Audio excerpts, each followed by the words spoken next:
Happy Friday, everybody. As usual, I'll wait here until Max gives me the high sign. We have sound.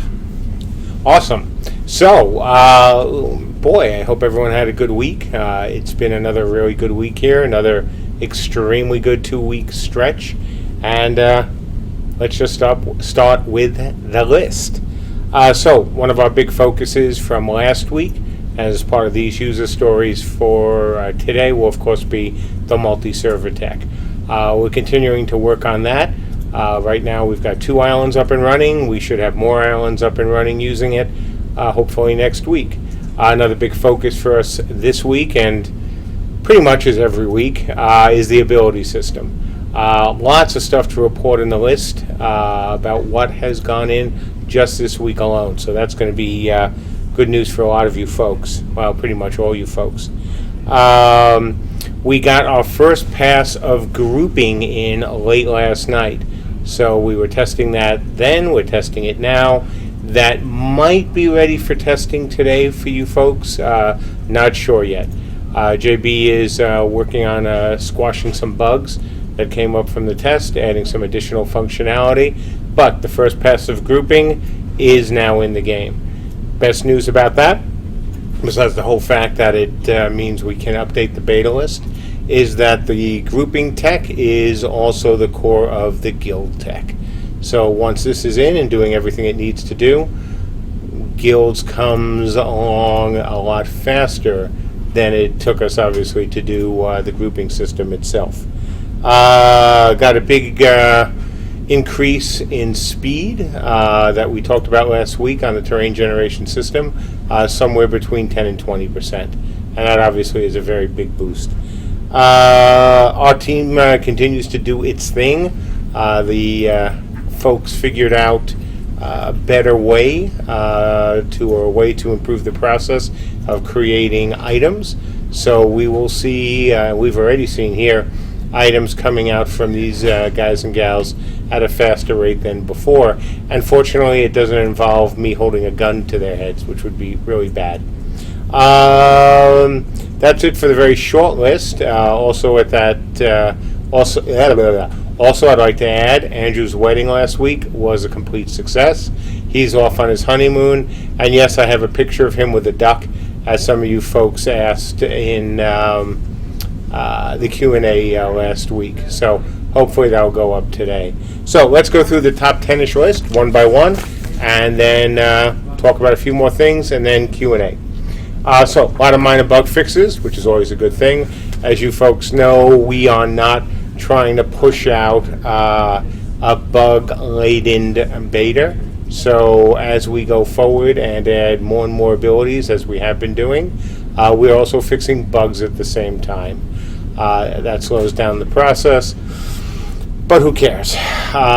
We'd rather slow down the process and give you a beta 1 that when you guys go in, it doesn't feel like, oh my god, it was rushed just to get into beta. So we're going to continue to do that. Abilities are now set up to be class specific and weapon specific. Yay. Obviously something important to have in before we can open beta 1.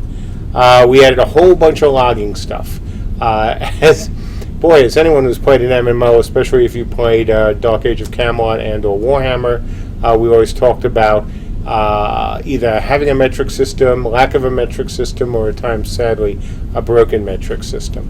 So we've been putting in, or continue to put in additional logging that will be used to help balance the game, which is a really good thing. Hots, Dots, Black Knight Shouts, and Mjolnir Magic have all been added in the last week to the build. So once again, getting closer and closer to beta 1.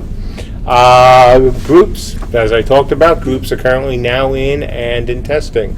And you can go in, we can go in, create a group, invite people leave the game, come back, they're still in the group. It's all working really nicely, so persistence. Server-side cooldowns for abilities added. Yeah, I know some of you folks are going to be really sad about that, so you can't just spam abilities forever. Sorry, that OP-ness gone. We added exhaust, so that when you run out of stamina, you can't, of course, also keep using abilities, excuse me. We added buffable mitigation, which is a kind of important thing, especially when it comes to our stone healers. Added functionality to target an entire group.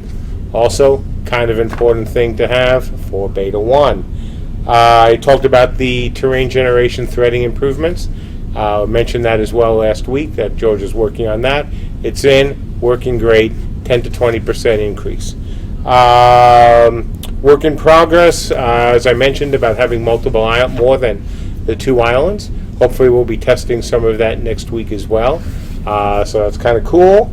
I mentioned the speed up in our process to create items and weapons. So in the coming weeks, you'll see items and weapons coming out at a faster pace than before. Not that they were slow before, now they'll be even faster. The updated French site is nearing completion. So a big thank you to all of our backers who have helped bring this about. And finally, last thing on the list is, at least on this list, our Beta 1 checklist. So if you go there now, we are up in the process of updating it. So you will see items that are being checked off. You will also see a bunch of new items that have been added and also checked off. So before you think feature creep, no. Don't worry. This is stuff you guys all know we've been working on, along with a couple of additional things that we are adding for the Beta 1 that won't hold up Beta 1 at all, because they can be done by folks who aren't working on things that are crucial to Beta 1. You mean on the user stories? Yes. I will link it. Yes. So, yeah, you'll see a bunch of new things added, and most of that bunch of new things have been checked off. So you'll see a user story list for Beta 1. That looks a lot more optimistic, or should engender more optimism than the list did last week. So hopefully you'll like what you see. As I told you, we are getting closer and closer, and if you look at that list right now, I think there'll be a lot of joy and more coming, especially on those new items. Again, that stuff is not going to slow down Beta 1 at all, and part of it is due, a number of those items are due to a long conversation we had with our contact at NVIDIA yesterday. That 4-hour discussion went exceedingly well from our standpoint and from their standpoint, and so we're looking good with some stuff, and maybe down the road we'll have some other stuff that we can talk about that we're going to put into the engine as well. So that's it. Big update for today, of course, is the user story. It's another great 2-week sprint. Not obviously as many things as we had the last user story update, but that was a 3-week user story update. This is our typical 2-week user story, and there's a lot of really good stuff in there. So let's see, it's about almost 10 after 4. I'll do a Q&A in a couple minutes, and maybe go on to about 5 tonight, depending on how many questions and the kind of questions you guys got for me. Boy, again, everything went test today. I'll let you guys know probably not until 6-ish. We're still trying to sort through some things.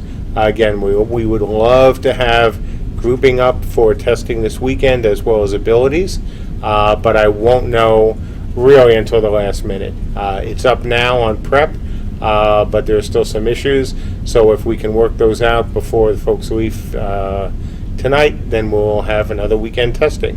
If not, we'll test early next week. So that's it. Again, it was a great couple of weeks here. Lots of good progress. Lots of things I'd like to talk about that I can't talk about yet, that I will be talking about in the next few weeks. Hiring updates are going, as to hiring, the update is that things are going very well.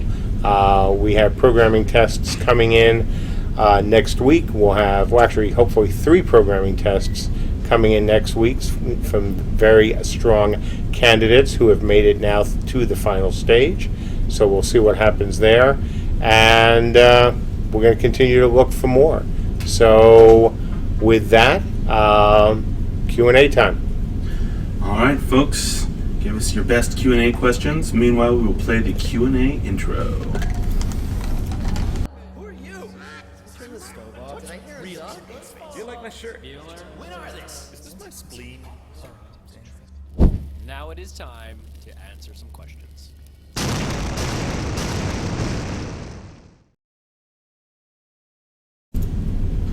And here we go. Guinness asks, can you reveal any more details of the groups/guilds for CU? Did JB add any new cool concepts to them? Oh, yeah. I think you'll find that the document that we wrote has some very nifty things in it. We'll talk about it as soon as it is in and working. The standard group stuff is fairly standard grouping, but even that we've added some, nice little bits. So I think you'll find that our grouping and guild and etc. system is one you all will be very pleased with. I'd be shocked if you weren't. I'd be, unbelievably shocked if you folks didn't like what you see in the coming weeks. Doulos OG is trying to get this one in early, asking for a cryptic Movie quote, yeah. Suicide Run asks, how was Andrew's wedding? Oh, it was great. Absolutely nothing went wrong other than the poor bride got a mosquito bite during the photo shoot, and she's rather allergic to any sort of bite, so I made a run over to the nearest pharmacy to get all sorts of creams and lotions. But other than that, the wedding was an absolute success. The ceremony was great. It was actually officiated by Shannon's band. She's in the lead singer of a rock band, and the bassist officiated, so that was really cool. And the party was great, and everything went beautifully. And actually, from my perspective, and our perspective as a studio and backers, one of our friends and from NVIDIA, who also we knew from Mythic, was there, and we got to chat a bit about things, which led to the 4-hour chat yesterday. So yes, great on every level. Andrew and Shannon went off happily and now enjoying their honeymoon. Odelvik asks, I believe weapons will have different reaches. What is the plan for combat when an enemy gets too close? Do weapons have a minimum effective range? Will you have close combat skills, brawling, wrestling, headbutt, shove, etc.? Well, that was the original intent. We'll see how things shake out. I think that game should have that. I think that is not only realistic, but fun.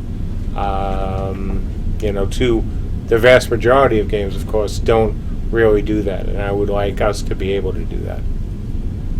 Rahaldan has a follow-up to the group guild system question. Are there features that are unique to CU, which other MMORPGs don't have in the group/guild system? Yes. Cryptic movie quote, Skynet. Okay. You got it, Doulos. Horst Rudolph asks, will there be agriculture and ranching? Well, there'll certainly be some amount of agriculture, and if you mean by ranching, are you going to have a Ponderosa, personal Ponderosa? Probably not. At least not certainly at launch. But the ability, of course, to raise your own walking pieces of armor once skinned, as well as to grow things, certainly part of the plan long term. James Goblin asks about new running animations. When will we see some of them on YouTube or any place public? When we're satisfied with them. Certainly, you've seen them in the game so far, and they look a lot better than the placeholder animations that Scott did, more than a year ago. So I don't think it'll be too much longer. Scott just actually showed us the new walking animation, which is also better than the current animation. So, the goal is, of course, when those are ready, when those look as good as we think we can make them look in the short term, then we will absolutely release them. Just like we released the video that Scott had made earlier, much earlier, on the animation system for the game. Edric Cortesia asks, have you worked on the crafting dock? Smiley face, yeah, the obvious question, I know. Yeah, that's okay. No, I haven't. It's been, every time I think I'm going to have a break to work on it, something comes up. Like I said, the NVIDIA meeting took up 4 hours yesterday, and then hiring and other all good HR things took quite a while as well. Hopefully soon. I just really haven't had time. It's been really busy here for the last couple weeks for me. Forced Chaos says, Max, ask if Beta 1 people can test this weekend. That's what we're hoping. We'll see. If abilities aren't working, maybe Beta 1s, will let you in just for a walking tour and, again, multi-server tech look. If abilities are working and grouping is working, we'll start the alpha guys on it and then move you guys to it next week. Disco Ninja Frog asks, are you still planning to add NVIDIA Turf to the game? We said we were going to add WaveWorks, absolutely. That's actually on the list in terms of their grass effects, turf, things like that. That was always a maybe. The question is whether it's worth a lot to the game. WaveWorks is worth adding because, frankly, most of the action is going to happen on the ocean. So it's really easy to add without worrying as much if there's a slight frame rate drop, especially if we don't have naval combat. Anything else we add has to add enough value that if there is a frame rate drop, that it's worth putting in the code, obviously, to disable it for those on older machines. So we'll see. I mean, look, we want to add the bottom line. The bottom line is we want to add every bit of tech from NVIDIA that we can add that's going to add something to make this game look better for you backers. As you guys have seen already, from the Autumn Biome, it's night and day from what you saw with the PATs. The basic forest is night and day from the PATs. We've got HDR going in. We got Bloom going in, hopefully next week. We've got other things that we've discussed with NVIDIA that we want to put in as soon as possible. That we are going to be putting in a really cool lighting system, also courtesy of NVIDIA.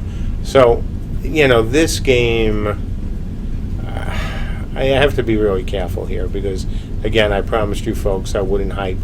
But I think it's really safe to say that this game is going to look a lot better than the vast majority of you might have expected it was going to look when you backed this game. Well, we backed, actually, when you think about it. When we backed this game back in 2013. And we want to keep improving it. That's just the bottom line. And thanks to NVIDIA, we are certainly going to be able to do that. All right. Zirin has a very important question. If you had to pick 100 duck-sized JBs... I was waiting for something. ...or one JB-sized duck, which would it be? What if the JB-sized duck had a beard and programming skills? anything that lends either more fantastic guys and programmers like JB, or even bigger versions of him, would be something I'm all for.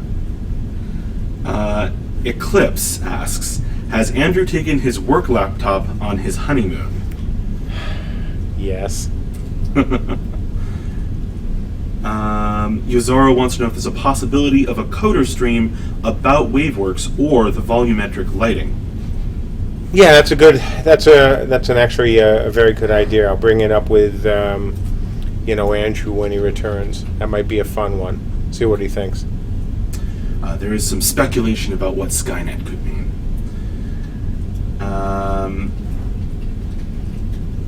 Odilvik asks, will the war between the factions have a front line that you must cross/breach to attack captured islands in the rear, or will you be able to bypass the front lines with a boat to any coastal island?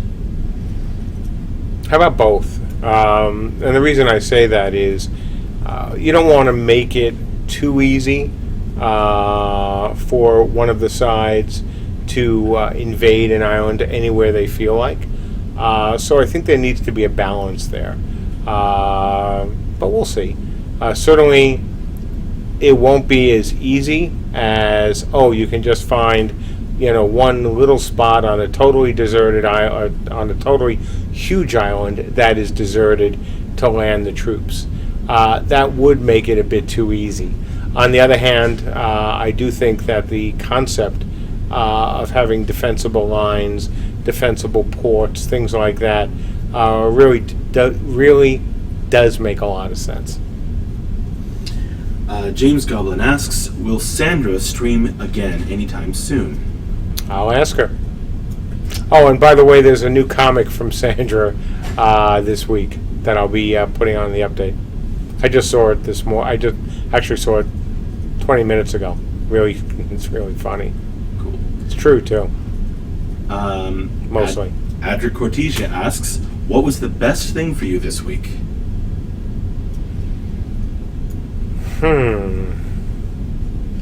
The best thing is something I can't talk about, so I won't. But I'll say the second best thing was seeing grouping working late last night. Valiant Kale asks, will the Banes and Boons system, has the Banes and Boons system been developed alongside rehabilitation, or will it be developed after most of the desired skills have been implemented? A little bit of both. There are things that are needed for both Banes and Boons and for the ability system, and there are things that are unique for Banes and Boons that haven't been developed yet. Cleanse Cersei asks, are you planning, maybe, implementing in the ability crafting system the customization of spell VFX colors? Right now, only through the use of elements, the use of components, allowing somebody to essentially disguise the color of the spell or the purpose of the spell via color would probably be a little bit of unfair, especially if it's something that costs a lot to do. On the other hand, if it's something that's part of the system, where there can be ways to see through such deceptions, then that's something we'd consider. Caius asks, in regards to faction and realm pride, will there be a mechanism in place to help limit the amount of realm switching that is bound to happen if a faction is very dominant? Oh yeah, I mean, this is something we've talked about right from the, actually before the Kickstarter. The whole idea again of making it fun to lose. Do we think there'll be realm switching? Of course there will be. There's really no way to prevent it, because even if you said, well, once you lock in a realm, then you can't, switch to another realm ever. All that will mean is the server would then be dead. If it wasn't always in balance, because people would say, well, why should I stick around at all? And while I don't think realm switching is particularly good either, I think there needs to be a balance. But at the end of the day, what is most important is, as I've said, making losing fun. Andrew's favorite quote. And that's true.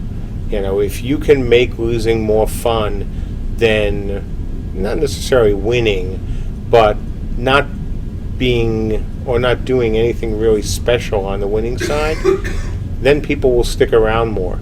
I always use the example of when I used to play a game called Air Warrior, which was one of the most important online games, in my opinion, one of the most important online games ever, from Kesmai Studios back in the day. And I loved playing on the outnumbered realms at time. Even though they call their realms countries, it's still the same thing. Mainly because I could just, shoot down a whole lot of people. That many folks trying to, knock out our airfields just meant a good pilot could rack up a whole bunch of kills before he eventually died. So it's sort of the same thing here.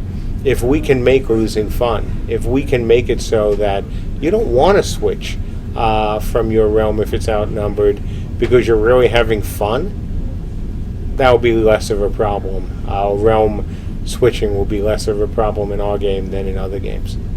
And fun is the key. It's not as simple as, we'll just give you a 10% buff, or we'll debuff the other team, or we'll give you some additional rewards. Got to figure out a way to make it a bit more fun. Nilopsy2A asked, I would like to ask something original. Are we there yet? Where if you've gone to the website and looked at the user stories, we're a hell of a lot closer than we were 2 weeks ago. And we're getting closer still. Diansdal asks, in many games, healers are a limited resource. Will healers be able to follow other friendly groups' health, and by that help in healing without having to target every single person to find the injured? Other games provided raid group interfaces. Would something similar be provided for healers? We've talked about healer vision, and that's absolutely part of what it is supposed to do for us. Odilvik asks, will we have tides within the game, providing access to certain areas during a low tide and cutting them off during high tide? That is actually something we've discussed. We've even taken that further and talked about using our procedural terrain system. If we can deform areas so you flood caves and you flood other things, and unflood them, dry them out, put a blow dryer to them for certain events and at certain times of the year. And that is absolutely something that not only would I love to do, but is even easier given the kind of system we have. Guinness asks, do you hope to have NVIDIA in-house, maybe a few borrowed coders? Can't discuss that yet. Abducted Gaming asks, Skynet, grouping. Do groups have some sort of interface to keep track of what each other, within the same realm, are doing to allow better coordination? Right now, no. Future, anything is possible. Zube asks, when the ability to increase and lower visual quality comes into play, will fluoro like shrubs and grass be removed? Just hoping we'll be able to hide without basically being a sitting duck to some people that lower visuals to minimum. Sure, and that's something we're concerned with as well. Certainly things that you can't hide behind, we can remove very easily. And then we have to figure out what to do with the other things that could be used for people to hide. But that's something we've talked about before, and was not too tangential from what we were discussing here today regarding concealment and camouflage. Guinness asks, has Lady J made her famous blueberry pies yet this year? Oh yeah, she has indeed. Haven't been able to eat them. What a shame. She made low-carb shepherd's pie last night, which was actually, quite tasty. Zumos MMORPG asks, How do you feel about guilds from opposing realms setting up fights in the RVR zone? Yeah, that's always a real interesting problem. You like to encourage it at some level. The trouble is when you do that, and then other people get involved, then one or both guilds get angry. Hey, we just wanted to fight out, just have this fight without anyone jumping in. So that's something that, we all need to solve for. We need a better way so that people can coordinate, at times these things. On the other hand, we don't want to make them instanced, because that just, takes it out of the kind of world we're building for you folks. So, do I think there should be a way that guilds from one realm can issue a challenge to other realms? Absolutely. I think that actually fits, nicely with the game. But finding the right mechanism to do it, that's a bit trickier. Zirin asks, Gunny, are there any mechanics from previously unreleased or canceled projects you've worked on that have or will make their way into CU? If so, can you provide an example? Oh, God. A whole bunch of little things. I mean, some ideas from crafting, both from Warhammer, and Imperator, that I wanted to do, finding their way in here. Certainly the concept of, ability building, from the original Dragon's Gate, and things that I wanted to do with Dark Age of Camelot. It's pretty typical. A lot of stuff, well, it's not even a lot of stuff. Sometimes there's a fair number of things that can be original. I mean, I think what we're doing with the islands are really original. At other times, you're taking an idea that either you had or somebody else had, and you're running in another, slightly different direction. Other times, you're taking an idea, and while trying not to lift it whole, following the same spirit of that idea. That's how the game industry works. It's how films work. So I think the same applies here as well. There are things that I've wanted to do for a while, things that are new, things that people here suggest. As we've talked about not only today but in other videos with JB's suggestions or Scott's suggestions or Ben or everyone else who throws stuff in.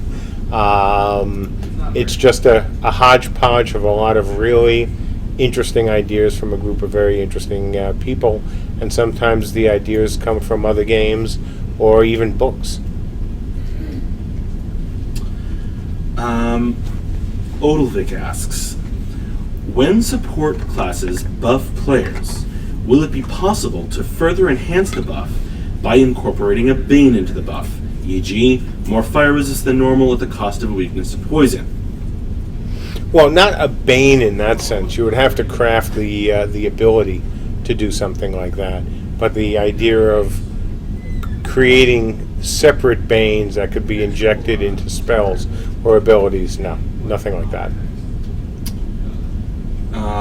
Rahalden asks, will the realm size of a server be visible, or will such numbers be hidden from players? If by size you mean the number of concurrent players, we'll see. Obviously, I was a big fan of that back in the day at Mythic. Very few people are doing it now. We'll see what happens. Rahalden asks, will there be unique places or activities where players can relax between fights? I'm trying to think of, other than the safe city and towns that you guys build, will there be sort of safe, quiet areas? Because that's what I assume you're asking for. Not safe in the general rule of, hey, just like the safe cities, this is a place you can have downtime and you don't have to worry about being attacked. But can there be interesting places that you can chill and hopefully you won't be attacked? Yeah, absolutely. Valiant Kale asks, with the cross-server tech, you could have multiple Vikings Viking servers in the same universe? Do you want to be closer to everyone in the same universe, or will it be more split into my universe versus other universes? Yeah, of course we could do something like that. Does it make this game better? That's all we really care about. Using the multi-server tech the way we're intending to use it right now, which is for one, see, now it gets confusing when I say one server, but just say one world, is certainly an ad. If we allow people to come in from different worlds, that would potentially make the game less fun. On the other hand, if it was used possibly with population imbalance, if we wanted to do something like that, that's certainly a possibility. But it's not something that we would consider as a priority for us. Horst Rudolph asks, how different will the biomes look? Will there be huge mountain ranges, swamps, etc.? We want them to look really different. What you're seeing from the autumn biome is certainly a good start. We really want to make these different areas not only fit with their realm, but have some very distinct differences. How far we can go with that, we'll have to see. And by the way, let me also add, we want to always keep it real, meaning that we don't want a lot of fake backdrops just to make the area look prettier. If there are going to be mountains back there, we want to actually be able to get to the mountains. Now, they may be nothing more than, an invisible wall, as much as I hate invisible walls. But, if a mountain range is blocking the edge of an island because an island was separated and now has to come back together, then it really isn't an invisible wall. So, we'll see what happens. But the one thing we don't want in this game is to have a lot of fake backdrops, mainly because all the islands could move and it might be silly otherwise. Looks silly. Odilvik asks, will crafting in Beta 1 be done by crafters or by all classes using the crafting system? All classes. We want as many people to beat on it at the opening of Beta 1 as possible. I mean, that's just the bottom line. As we get through the different betas, then we're going to start limiting the crafting abilities to crafters only. Same thing with time. The time it will take to craft an item in beta will bear no relationship to what it's going to be in the game. It can't in the live game. It can't. You guys won't be playing the beta as many hours in a week as you might be. Some of you might be, certainly, once the game goes live. And since the hours that even a beta 1 is going to be open are subject to change, it really wouldn't make sense to try to keep it close to the real time, nor would it make sense to try to keep it or limit it to crafters only, not with the opening.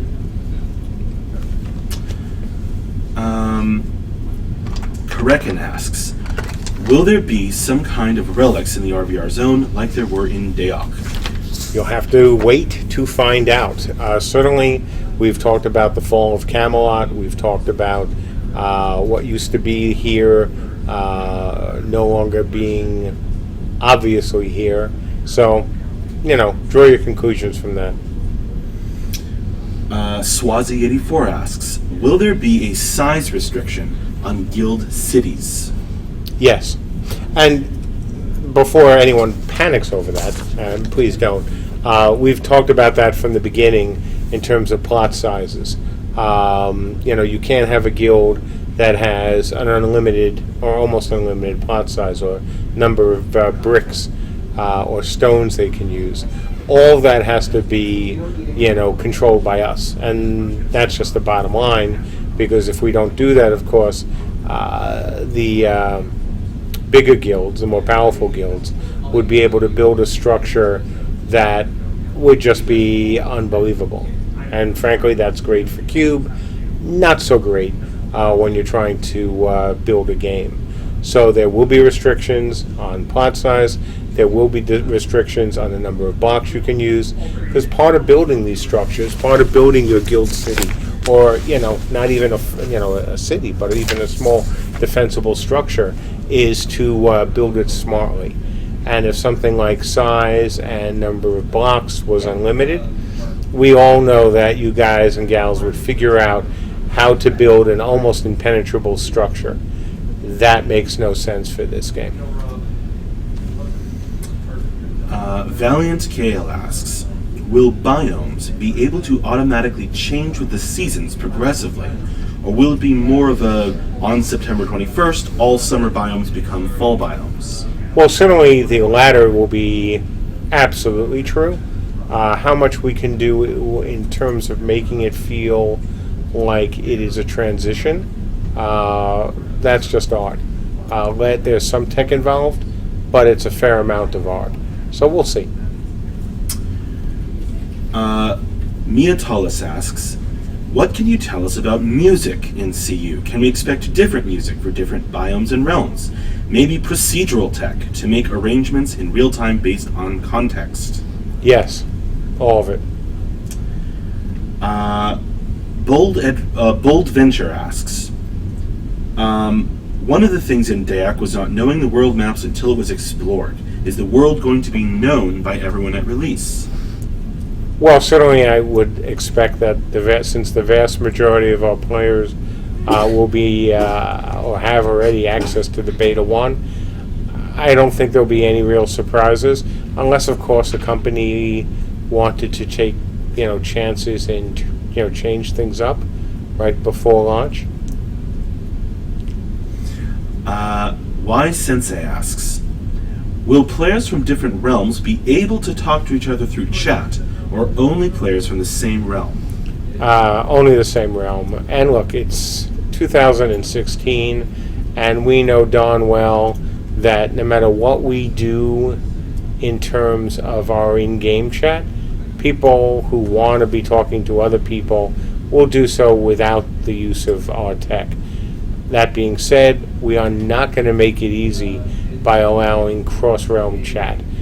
We didn't in Dark Age. You guys all remember you could not see anything other than gibberish when the other realms or even races was speaking in tongues, essentially.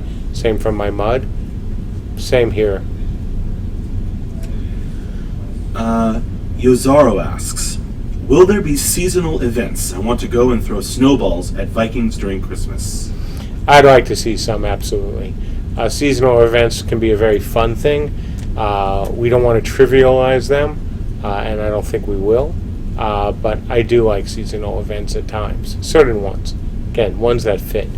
Ones that don't fit, not necessarily. Zirin has a fairly lengthy question. Have you discussed the internal process for balancing classes or realms as the game continues? E.g., Wildstar has Bob, their giant spreadsheet, LOL has their vision of everyone with a utopian 50% win-loss ratio, etc. What do you expect the KPIs will be that trigger CSE to determine balancing needs to be looked at, and what things do you anticipate being comfortable leaving as a perceived misbalance by the player base? Well, look, we've talked about the importance of metrics before. We're putting stuff in now. We've had some other conversations about how it could be even some more interesting things on the horizon.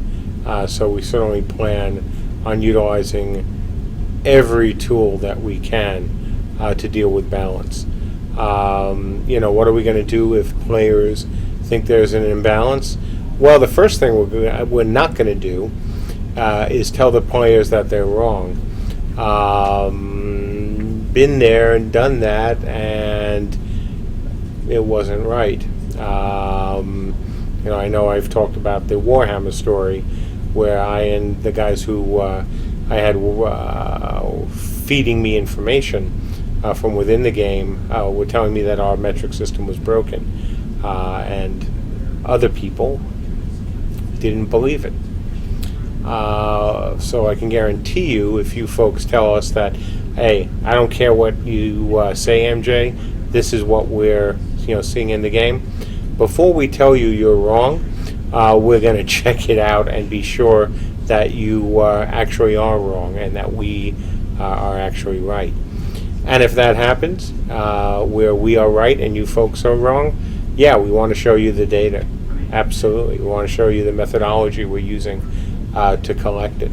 Because as smart as we are, as smart as any developer is, the community, especially the very active community, and especially the very active community who are quite obsessive about things, can lend a lot of value to the developer, if the relationship between the developer and its players is a good one. And that's absolutely what we want to maintain, just as it's been a focus, of us from day one. We want that to happen post-launch as well. Zijira asks, is it possible to implement an arena-type idea where the realms could come together and compete? Yeah, that's been suggested before. It's something we've talked about. I think we even talked about it potentially during the Kickstarter. No decisions, have been made. Certainly something like that for a special holiday might make sense and might fit, reasonably within the lore. But it's not anything that's a priority for us. It's Z's asks, will there be dynamic wind using physics, where you can see the trees move in a logical way because of a gust of wind? We certainly would like something like that. I mean, we've talked a lot about how we want to have wind and weather affect the game. The real question is, what does that do to frame rate? I mean, that's always the bottom line. So will we have enough wind or have wind in the game so it can make trees move, make grass move? I certainly hope so, because it really makes things feel more immersive. On the other hand, if we didn't have that and we had something indicating wind but could also do storms well and do rain and all that, I could live with that.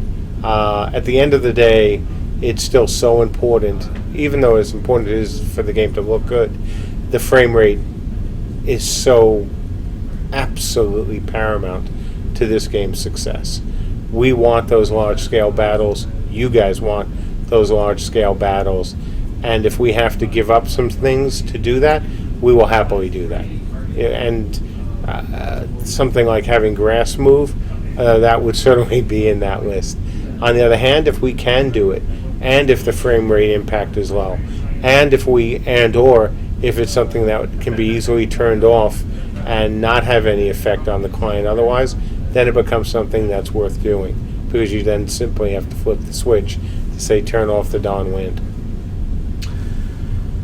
Guinness asks, how hard will it be to choose Sandra's and Michelle's artwork for various tier rewards/books? Yeah, that's never easy. They are, both very talented artists, very different styles at times, and it can be kind of frustrating to go, well, I don't know about that one versus this one.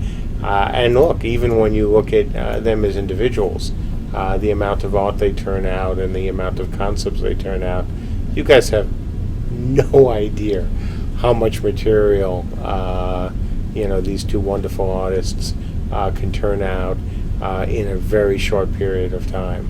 And it is both a joy, to see all that stuff, and at times frustrating as heck, because it's hard to decide. Because some of it can be all of it can be sometimes so awesome that you go, well, I like this one, but I like this one, and I like this one. So. Chris Velnor asks, has a follow-up question to the Guild Cities question. I understand the limit in blocks, but will there also be a hard limit in surface covered? Yeah, absolutely. There has to be. No matter how you want to slice it, there's a limited amount of space in the game, right? Even if we have a very big world, even if we have a lot of islands, there's going to be a limited amount of real estate. So at some point we have to say, yes, we don't care that your guild is X amount of people. You're still going to have, this size plot. But that, again, fits very nicely with what we said about not wanting to have unlimited guild size. And this is something we've talked about so many times. We're not against big guilds. We're against the mega guilds, and don't try to pin me down. And I know you're not. Pin me down to a number, because that's something we're talking about. We know the advantages. We know the disadvantages. And we're going to try to come up with a compromise that works really, really well for us and for the guilds. Because we want guilds in this game. We want them to be successful. But we also don't want the situation we've seen in some games where you have a server dominated by, or in our case, a realm, dominated by one or two guilds, so that when new players come in, if they don't join that guild, they won't have much of a chance to succeed.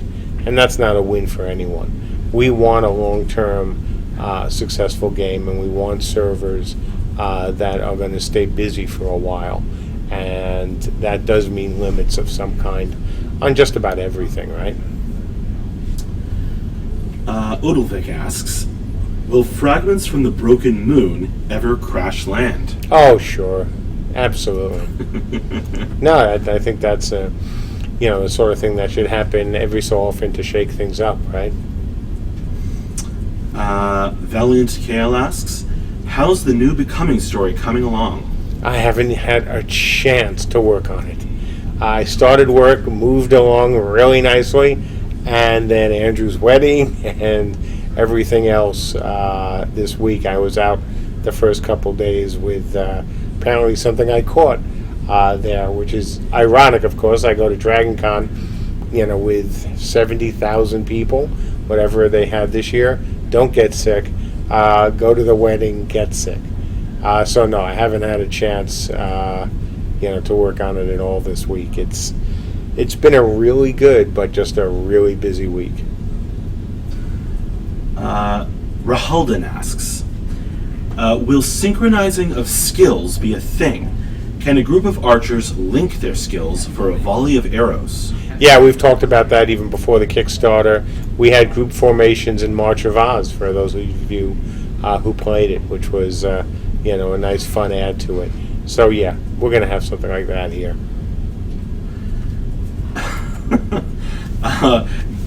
Grumman and other people ask, when will you give Max a raise? Well, Max can answer that. Soon, hopefully, Grumman. We just had team performance reviews. Yeah, that was another thing that sucked up my day. It was a good day, but boy, do they take time. Why Sensei asks, and yes, Max is doing very well. Just so you guys know. Thanks, everybody. Why Sensei asks, will the game offer some kind of API that allows you to retrieve certain real-time statistics, which, for example, could be displayed on a guild website or something? Absolutely. We already have talked about, again, before the Kickstarter, about the kind of data we want to expose about our UI. And since we are going to have something like a Herald, then exposing that same data or other data for other folks to use and manipulate is going to be not only easy, but certainly approved by us. There'll be some things, obviously, we don't want to share, but there's certainly a lot of things we do want to share. And since our version of the Herald won't be a pay feature or anything like that, then we don't really care if other people use a lot of the same data and do something even better than we can. We'd love that, actually. Makes our life easier. We on a 5-minute warning? What yes. time is it? So we have about 5 minutes left in this Q&A, folks. So try and think of a nice question to end on. It's Z's asks, will each realm's capital city be made by a cube, or by developers, or by players? Certainly by developers. Whether we will do it all via cube or use cube in a combination of things, we'll see. We want these, safe cities to look good. Certainly cube can do that, but there may be some tweaking that we want to make it look even better. So we'll see. But it's definitely going to be a CSE thing. Now, might CSE enlist certain players to help build buildings? Absolutely. But at the end of the day, we must control that.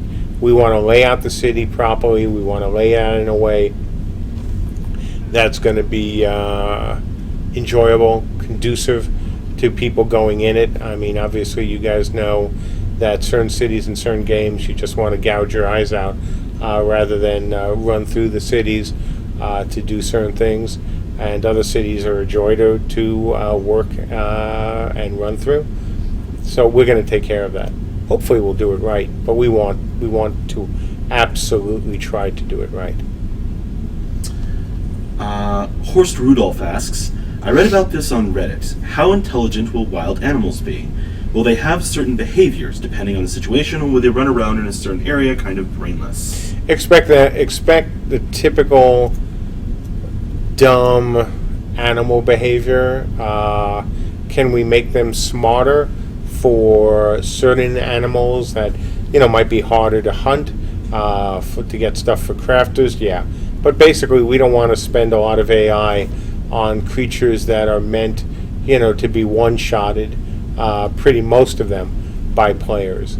If you're trying to kill a cow for leather, yeah, you shouldn't have to hack at it forever. You shouldn't have to try to figure out how to kill the cow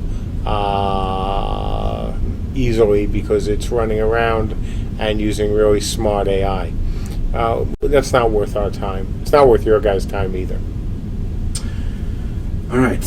Dion the Grey asks, will you make it more likely for a player to follow roads among islands to make it more easy to have supply lines and the attacking of those supply lines, or do you rather just leave that completely open to the gameplay? So a little bit of both, and we actually talked about this week. We have to leave room as we lay out the islands for roads, right? So you won't be able to build anywhere in the world, because frankly, if we left it totally up to the players, then some realms would do it right and some realms would do it wrong, and it would be awfully ugly to have to wait for the players to sort it out, and that wouldn't help realm pride. On the other hand, if we lay out the vast majority of the world as open for building and only reserve parts of it for the road, especially on the lands that used to belong to your king, then I think that's a great compromise. Now, nothing would stop you from laying additional roads, but the bottom line is if we don't at least allow and prepare some paths, a lot of the servers and the realms in the server, realm population in the servers, will not make their initial picks of plots. Yeah, I said that without stumbling. Thank you. Will not do it right, and that will get that server off to a bad start, and that will not help realm pride. So yes, it will be a combination. You will be able to actually physically build the roads.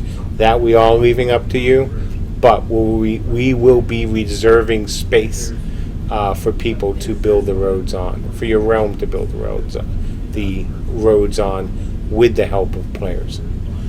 All right, seems to be time to finish up. Indeed. So look, I'll let you guys know in the next couple of hours if there's going to be a test tonight. It's been a great couple of weeks. We had a lot of good news last week, more good news this week. I hope to have even more good news over the next 2 weeks on all sorts of fronts. The game is coming along really well now. The ability system, as you heard from today's update, we've added a whole bunch of things, and more are going in really on a daily basis. Ben's desk is the most popular one in town right now,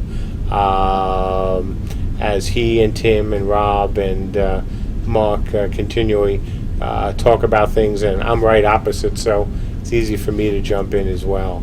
So, yeah, things are going really well, and, I will see you hopefully in the game this weekend, but if not, I'll see you folks next week. Have a great weekend all, stay safe, and, for those of you who are starting to experience fall already, enjoy it. We're going to have our first real taste of it this weekend, and we can't wait for the super hot days to end here. So that's it, and I'll see you guys next week, next Friday, and who knows, maybe before. See you later.